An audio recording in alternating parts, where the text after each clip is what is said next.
Saya Dr. Teguh Spalisda.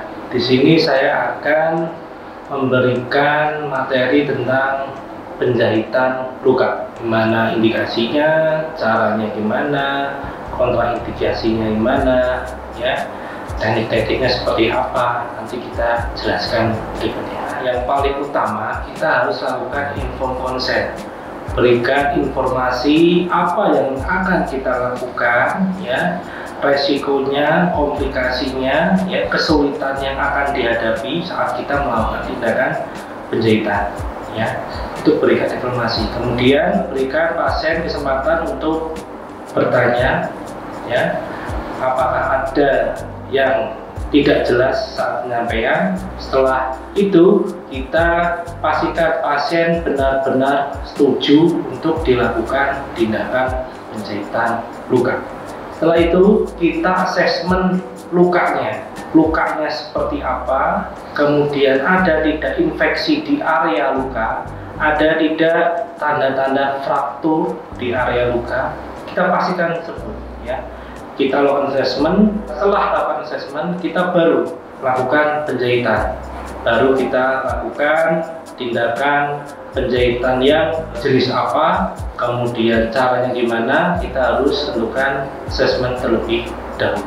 Kita assessment luka robek atau luka karena tusukan atau luka karena benda tajam, kita assessment terlebih dahulu. Area mana yang luka, ya, kedalaman luka seperti apa, tepi luka seperti apa, ada tidak jembatan jaringan, kemudian ada tidak infeksi lokal, bahkan fraktur. Kita tentukan terlebih dahulu. Setelah kita pastikan assessment, misalnya ada vonus laserasi di area manus atau di area antebraki misalnya, kita tentukan kedalamannya, tepinya seperti apa, ya, ada area infeksi apa tidak. Bahkan kalau misalnya pastikan dulu ada tidak fraktur. Kalau itu semua clean semua, kita boleh lanjut ke penjahitan luka. Setelah itu pastikan clean semua, asesmennya bagus, ya, kita lanjut ke persiapan. Kita pasang handscoon steril, kita cuci tangan menurut WHO, kita pastikan itu tangan kita steril, handscoon juga steril. Karena apa? Untuk mencegah infeksi sekunder nanti di kemudian hari.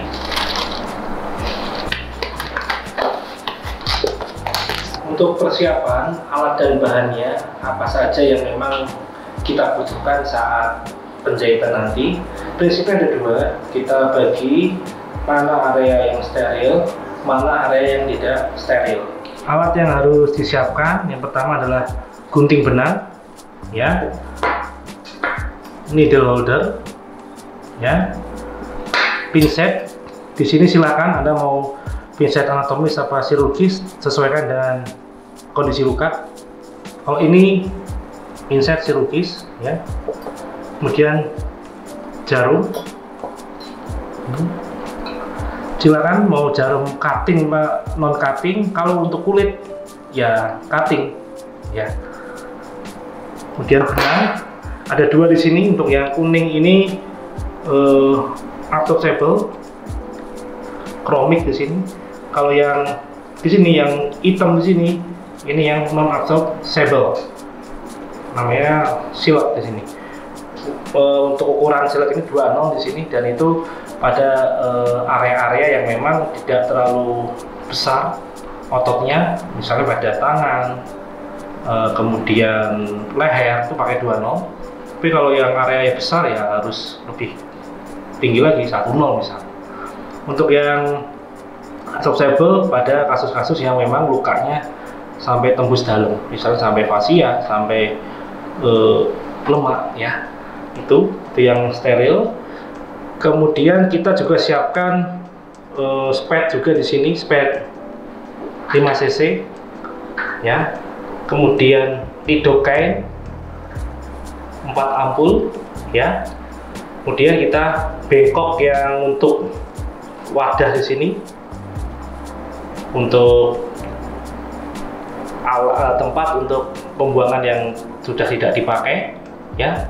Kemudian ada area yang memisahkan area yang untuk sebagai tempat povidone iodine, okay, sama NaCl dibagi. Kasa juga harus disiapkan di area non steril. Nanti makanya kita harus perlu satu orang asisten untuk membantu kita saat kita melakukan tindakan hekting maupun persiapan. Setelah alat siap, ya, kita posisikan pasien senyaman mungkin, tenangkan pasien, ya, jangan sampai takut. Kemudian kita pasang apron, pasang headcap, ya, kemudian cuci secara WHO, pasang handscoon steril. Kita anggap aja sudah pasang handscoon steril, ya. Dan kita masuk ke inti utama, yaitu mulai tindakan menjahit. Sebelumnya kita lakukan tindakan antiseptik aseptik terlebih dahulu. Kita ambil kasa, ya. Tadi kasanya harusnya tidak steril. Kita suruh asisten untuk mengeluarkan kasa, taruh ke area steril. Ambil kasa, ya. Kemudian celupkan ke povidone iodin. Kemudian kita lakukan tindakan antiseptik di area yang memang akan kita lakukan.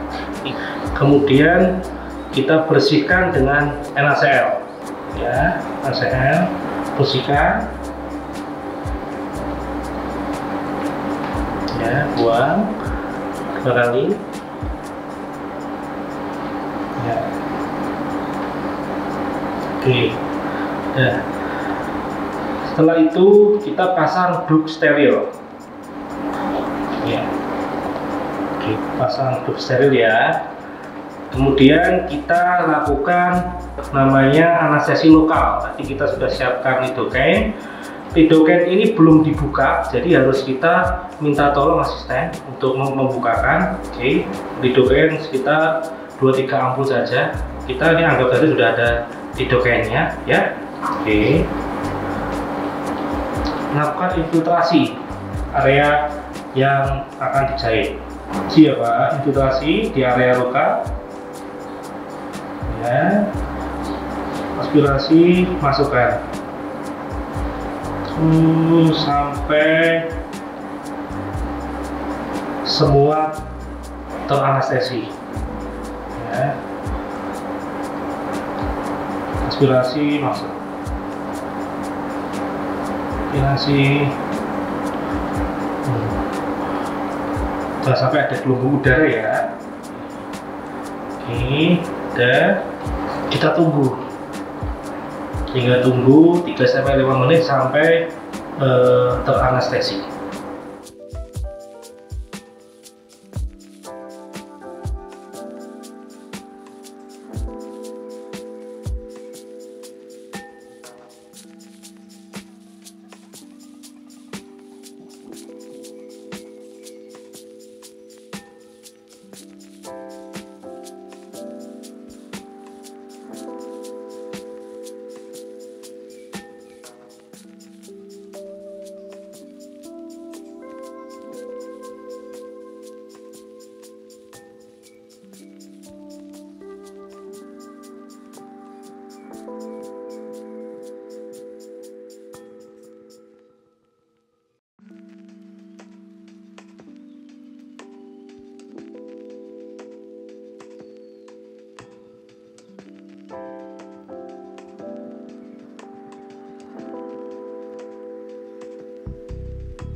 Setelah kita menjahit luka, kita pastikan lagi aproksimasinya, ya, pastikan lagi jahitannya ada tidak kendornya, ya, kemudian pastikan lagi ada perdarahan atau tidak, ya.